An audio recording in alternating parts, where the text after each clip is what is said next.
Hello, everybody. Welcome back to Coach Chrysler's Convos.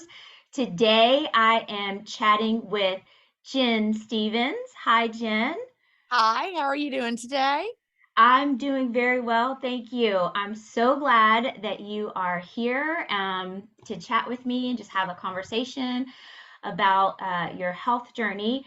But before we get into that, tell us who you are and what you do and where you're at in the world. All right. Well, my name is Jen Stevens, and I am actually a retired elementary school teacher. So people might be thinking, what? Why is a retired Yeah. elementary school teacher here? What could you possibly have to add to the health world? Well, I, like so many of your viewers or listeners, struggled with my weight for Mm, so many years. I'm 53 now, and I can confidently say that I beat the struggle with yeah. obesity in 2014. However, prior to that, I was on this roller coaster of diets Mm, and weight loss, weight gain, really from the first time I ever dieted after I came home from college and had gained the freshman 15. And I was like, well, I guess I'll count calories. That's the yeah. first thing that I did, back then. Um, and then over the years, I tried more and more diets from, the first like actual named diet that I ever did was Mhm. the low fat diet of the early 90s. That worked great for me. I lost a lot of weight doing that. And, the cycle began. I would chase every new diet. I would put on a little weight. I would lose the weight. I would put on some more. And basically, it got to the point that I dieted my way up to 210 pounds. Ooh. In 2014, I was 210 pounds. I was obese. I'm 5'5". Oh, And wow. I have a doctorate in gifted education. And I was a very successful teacher. I was good at so many things, but Mhm. I could not get my weight under control. Mhm. So, long story short, I ended up adopting an intermittent fasting lifestyle in 2014. I had dabbled with it and from 2009 really to 2014 because I'd heard of it and I tried it Right. here and there, but I never could make it stick for so many reasons that I could talk about later. But once I got to that point that I was just really at the end of my rope, hit the rock bottom in 2014, started intermittent fasting, and I never stopped. That's really the Mm. secret to it. I never quit. Yeah, That was the yeah, time I there you never quit. go. Well, oh my goodness. First of all, I have a special love for educators. I've been a professor for the past 20 years. That's where my main career has been. So, yeah, I definitely get the whole education struggle, putting so much of yourself into your students and your coworkers and working all day and sometimes into the night and Yes. on weekends and all those different things and kind of putting those things before yourself. Mhm. So bless you and bless you for being with the babies Oh, because oh yeah. my goodness, I know that that's a whole nother special Well, group of people. I was married. Well, I am still married. I am married to a college professor. He was a college professor. He just retired this spring. So Okay. we've been married since 1991. So we've been married for a Oh, long time. awesome. But I'll tell Yeah. you what, there were a lot of challenges with the old ones too. So Yes. give me the little Yeah. ones And and their challenges. I can deal with that. yeah, and oddly enough, sometimes the challenges with the little ones and the big ones are the same. But anyway, Just a um, bigger bodies. That's exactly yes. right. But with thanks to intermittent fasting, I lost 80 pounds and I Wow. have been able to keep it off since I hit my initial goal in 2015. And that's the thing that's different about this. I Hmm. talked about how I always was a yo-yo dieter from my very first diet, up and down, up and down. I never knew what size I'd be from season to season. Would last year's clothes fit? Chances were slim that they would. They probably wouldn't. I had bins of clothes in all the sizes. And ever since 2015, I have never one time had to go buy bigger clothes. Wow. And that is what has been astonishing about this. Intermittent fasting has been the only thing in my entire life that has helped me, find sanity really when it comes to eating and, got me off that diet roller coaster for good. Wow, that is huge. And I know so many people can relate to that, Mhm. they have been on that roller coaster and it takes a lot out of you, Oh yeah. physically, but also mentally as well. Can you kind of just talk about what that was like for you to kind of mentally go through those ups and downs? Well, there came a time really right around 2012 when I basically gave up, Hmm. and I just said to myself, this is too hard. I just can't do it. And then I would half-heartedly try a little something, but now mostly was quitting during that time, those years, because it just was a constant struggle. And it felt, like I said before, I was good at so many things. Why was it so hard to lose the weight? Yeah. And really, what I've learned since then, because I've read so many things and learned a lot about, why we're so unsuccessful with weight loss and why intermittent fasting is different. But, in my 2020 New York Times bestseller, Fast, Feast, Repeat, there's a line that people say really stands out to them. And I mean every word of this. Hmm. I didn't fail diets. You didn't fail diets. Diets failed us, Mm. because they're all based on, a faulty premise. And that is, if you just have enough willpower and you just eat Hmm. less and move more, you will lose the weight. And we've tried that in so many different iterations. And so, people might be thinking, yeah, well, how's intermittent fasting different? Aren't you just eating less? Well, probably you are going to be eating less, Yeah. but it is different in so many ways, Hmm. compared to a typical, low calorie diet, or a diet where you restrict certain food groups, or all the different things that we've tried. Yeah. Intermittent fasting is completely different because of what it does in our bodies. Yeah, wow. I love that statement. And yeah, so I really want to hear now about how you were able to kind of move forward and what clicked for you. What was it that really kind of stuck with you and allowed for you to build that consistency with intermittent fasting? Well, it really was just that this is it. This is I don't want to change what I'm eating. I don't want to diet ever again. I just refuse to do that. So Hmm. that's what really made it stick. Now, I was still white knuckling my way through it, 2014, 2015 into 2016.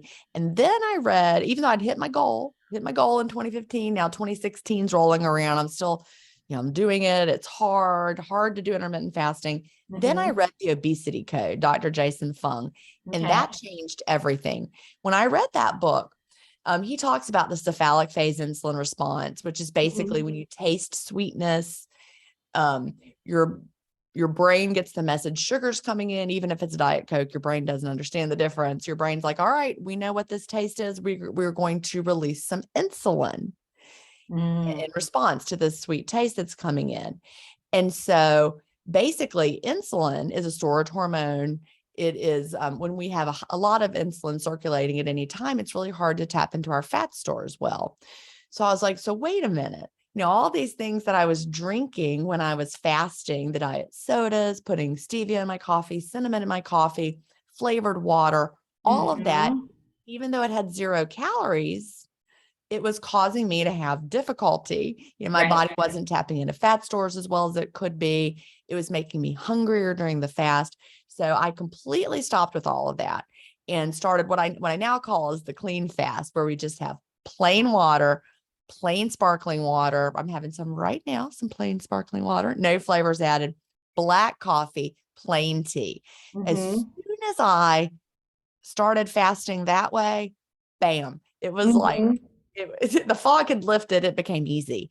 And Right. suddenly, I wasn't putting butter in my coffee or cream in my coffee or anything in my coffee. No more flavors other than the taste of the bitter coffee, the bitter tea, because those don't cause an insulin response. Hmm. The bitter flavor profile doesn't tell our brain sugar's coming in, right? Right. So all of a sudden, fasting became easier. I went on to lose a little more weight over time, got down to the size that I am now without even having to worry about it. And I really think that is what changed everything. I Hmm. have a hunch because I had started to regain some weight when you can call it dirty fasting, I guess, when I was using the stevia and all of that. Although I don't really Yeah. like the term dirty fasting. I think you're either fasting clean or you're not fasting at all. But I had started to regain some of that weight that I had lost. Even Mm-hmm. though I lost 75 pounds with intermittent fasting at first, then as 2016 rolled around and before I read the obesity code, I'd gained maybe 8 pounds back. Mm-hmm.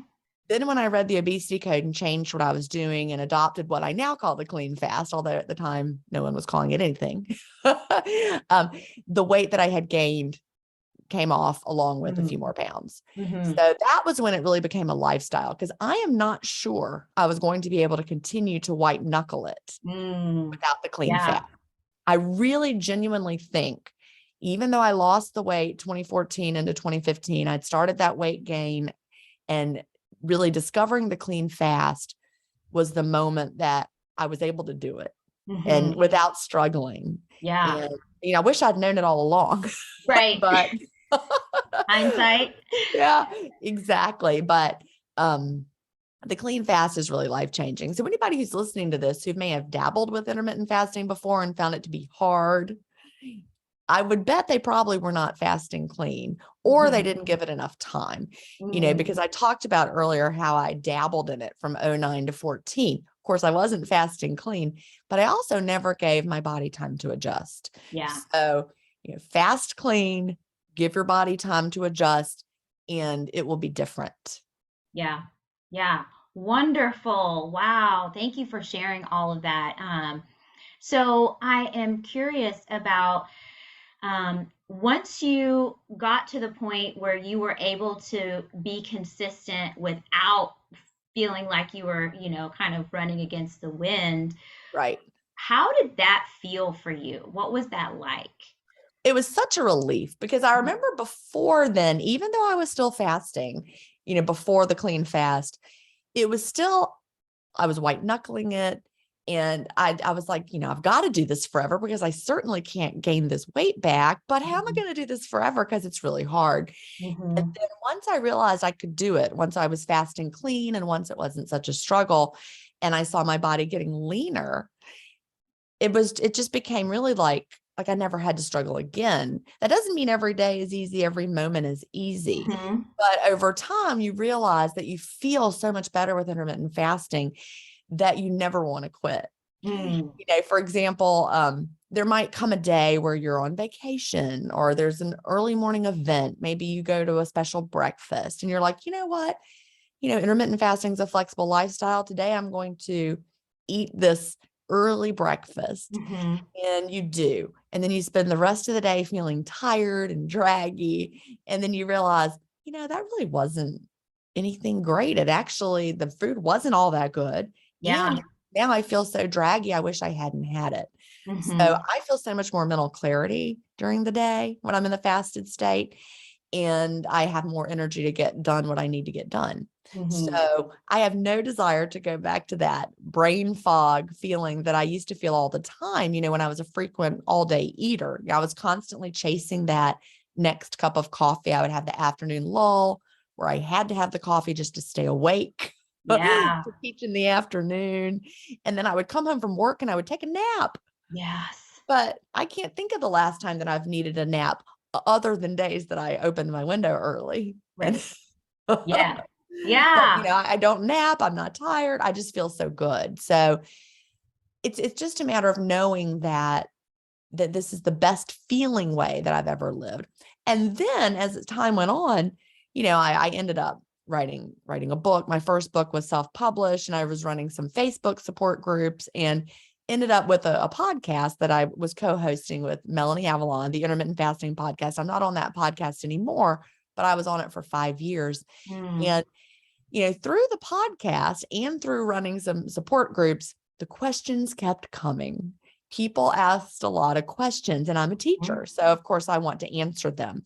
So, we as teachers are constantly students as well. So we're like, well, let me learn about it. Yeah. So the more I worked with people who were trying intermittent fasting, it started off just me like mentoring other teacher friends or then other people that I knew. And then it got bigger and bigger and bigger. And as I learned, I realized intermittent fasting is not about weight loss. Intermittent fasting is the healthiest way that we can live. So I Mm-hmm. like to call it a health plan with the side effect of weight loss, because everyone who's listening, maybe they don't need to lose any weight, but they're suffering from, some autoimmune issues or chronic inflammation, or they're Mhm. just not feeling their best. Intermittent fasting is a great way for everyone to live, unless you're pregnant, breastfeeding, or underweight. Yeah, Or you're exactly. a child. Don't do it if you're a child, Yeah. but if you're still Yes. growing. But when I got really excited when I started to learn about how it helped with aging and longevity and lowers our inflammation. I just had some blood work done and met with my doctor last week. My inflammation markers are so low. Oh, that's wonderful. It really, really is. And just, I know that intermittent fasting is going to keep me healthy for decades. Mhm. Absolutely. Yeah, I love when you talk about the flexibility of it. I think for some people who are not familiar with intermittent fasting, they may feel like it's going to be very restrictive, but it's really not. People fast in different ways. They do what Right. works for them. For myself, I do more of what would be considered a circadian fast, where I Okay. stop eating in the evening at a certain time, and I start in later in the day in the morning, but I'm still it's around 9 o'clock, so I go from like 6 or 6:30 to 9 o'clock in the morning. And For the longest time, I wasn't able to do that. I thought, why would I do that? I've never had a weight problem per se. But then I started, again, like you, learning more and more and Right. finding out more about it and the benefits, and thought, okay, well, I already go from 8 o'clock or 9 o'clock at night till 6 or 7 in the morning. Can I push that an hour and let's Yeah. see what happens. And then I push it another hour and let's see what happens. And lo and behold, a couple of years later, it's like this is what works for me. My Yep. husband does it as well. Yeah. His window is a different time frame than mine is. Mhm. So I think the flexibility is something really, really important for people to understand, that what you do may not necessarily work for somebody else, but there's Exactly. different ways to do it that work with your schedule, with your body, all of those types of things. And that really is key.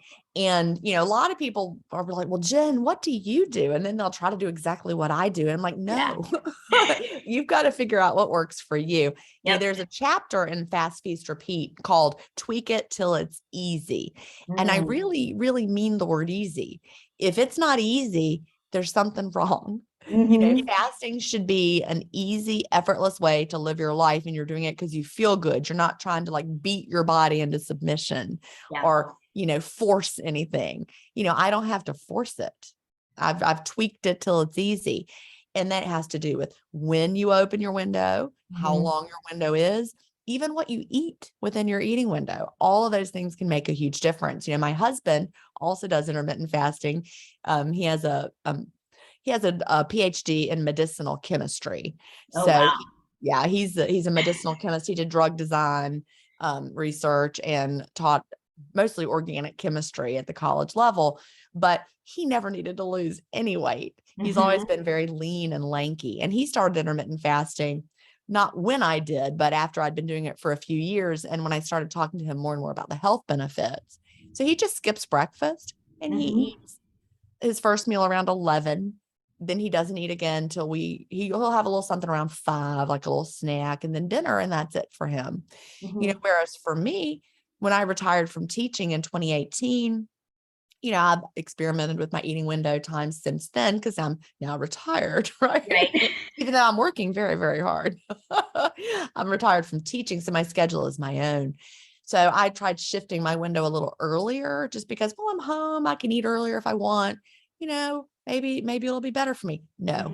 an early window does not work for me. I actually No, don't sleep well when I close my window too early, which is very interesting. But that is for me to interesting. get the best sleep, I need to have a slightly later window. But there are other people, like I know some people who need to have a breakfast eating window that if they don't close their window by, like noon or something, they don't sleep Mm-hmm. as well. Right. Their body likes that early time. So it's really all about figuring out what works best for your body and tweaking it till it's easy, like I Mm-hmm. said, because it Mm-hmm. really should feel good. Fast, clean, let your body adjust, and then tweak it till it's easy. Yeah. And as Lisa Fisher said, it comes at the low, low price of free. Exactly. I sure do love Lisa Fisher. I do too. And that whole that also is something that I think is very beneficial for people because, while eating organic and all of those types of cooking your meals at home, and you have to have pots to do that, and so that comes with purchasing and doing all the different things that you can potentially do to be healthy. Yes, those things absolutely do as much as you can, but if you are in a bind, and finances are tight, maybe this is a place that you can just start. Mhm. Maybe this is just where you get going in your process, and you don't necessarily have to worry about the financial aspect, but just again giving it a try and really seeing how your body responds, and making those tweaks here and there. Now, Absolutely. Yeah. And yeah, then though, you'll find that like most of us, you're saving money at first because you're not right.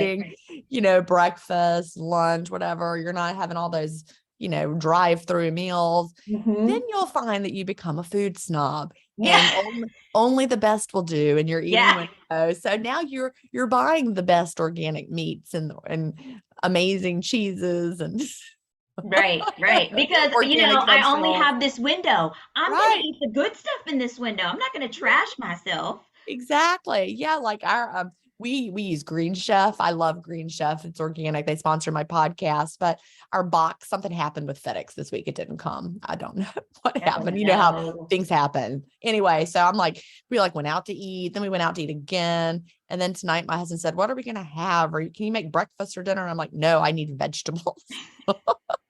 So I went to the grocery store and I bought some beautiful organic tomatoes and some organic corn on the cob. And Mm. I just am craving vegetables Mm-hmm. because my body just wants to eat some good food. And yeah, it's Yeah. more expensive. Organic eggs and they're more expensive, but I'm worth it. Absolutely. And it's amazing how when you make that shift and it becomes a long-term thing, your body really does recognize Yeah. what the good stuff is and what it needs Mhm. versus the stuff that is not so good and doesn't do anything for you. And it doesn't really have to even be more expensive. I bought a big box of organic lettuce, Hmm. and I actually was at Walmart grocery store. Well, it's a Walmart, but they have a grocery store in it. Our Walmart here has so many organic options, and Hmm. the lettuce that I bought was actually on markdown. So I Oh, got wow. like There you go. organic, yeah, a big thing of organic lettuce for it's like mixed greens, mixed Hmm. field greens or something for like less than you would pay for regular because but it didn't look bad. It looked fine. It was just reaching the end of it, the date, whatever, but Right. it'll be perfectly fine for dinner tonight. So There you go. yeah. That's awesome. Yeah, there you go. Finding things on sale, doing a Mhm. little shopping, a little perusing, and see what you can get good for yourself. So, well, kind of as we come to a close of our conversation, thinking about the educator out there who is like, I really want to be my best. I don't want to be, like you said, falling asleep as soon as I walk in the door, or craving the snacky things, or the PTA always brings the the goodies They that do. that are not so good. What would you say to them, if they're out there listening? You know, I didn't make up this saying, but it like really sums up fasting beautifully. Diets are easy in contemplation and hard in execution, right? They seem like they're going to be so easy. You're going to do it. It's going to work. Then you start not easy, it gets harder every day, worse and worse. You feel worse and worse till you quit. Fasting is the exact opposite. Mm. Fasting seems hard in contemplation, but it's actually easy in execution. So people who are listening who haven't tried it or who have tried it and were not fasting clean or didn't give it long enough, they're like, that's just too hard. I Hmm. can't do it. I love to eat. My blood sugar crashes. Actually, that happens because you're eating all the time. Right. The Yeah. advice to eat every 2 hours is what's causing your blood sugar to crash. Anyway, but when you're fasting, you once you get adapted, it is such steady energy. You feel so good. You just can't believe it. So it is just simple. You're either fasting or your eating window's open. And Mhm. it actually can be so much easier than what you're Mhm. doing now. I was always thinking about, is it time for my next snack? Mm. And it usually was. And Mhm. it was a hard way to live. Yeah. So, the title of my first book that was self-published that I wrote in 2016 was called Delay, Don't Deny. And, Mhm. you're in the teacher's lounge and the PTO actually brought in something good today, maybe some cupcakes from the fancy bakery, not from the grocery store, but the fancy bakery. And you would like to have one? Put it in a Ziploc bag, delay that cupcake, Mhm. delay, have it later. Don't open your window with it because then you probably will have a blood sugar crash. You Right. ate a Right. cupcake on an empty stomach, woo. But if you have a great meal, enjoy that cupcake for dessert. You've delayed it. And you'll feel Mhm. so much better than if you'd have eaten it in the middle of the day, standing in the teacher workroom in between classes. Yeah. Yeah. Oh, that's a great tip. Well, thank you so much for joining me today. I appreciate your time. You definitely have shared some awesome wisdom on intermittent fasting. So, if people want to know more about Jen Stevens, or they want to follow you, or where can they find you? Well, you can go to jenstevens.com. Jen is spelled like gin and tonic, and Stevens has a PH. So jenstevens.com. From there, you can find links to my books, Delay Don't Deny, self-published, available on Amazon. Fast, Feast, Repeat. You can probably get that anywhere books are sold. It was traditionally published. My latest book was Cleanish, Eat Mostly Clean, Live Mainly Clean, and Unlock Your Body's Natural Ability to Self-Clean. You also can find my podcast, Intermittent Fasting Stories, which is wherever you listen to podcasts. They're like episode 200 and 228 comes out tomorrow. Oh, So wow. so we have a lot of episodes for your listening pleasure. That's And awesome. I talk to intermittent fasters really from around the world who share their stories. And so there's something for everybody with that Mhm. podcast. So Fantastic. Well, thank you so much, Jen. And don't forget to subscribe so you get all the conversations with Coach Chrysler. We'll see you next time. Bye. bye.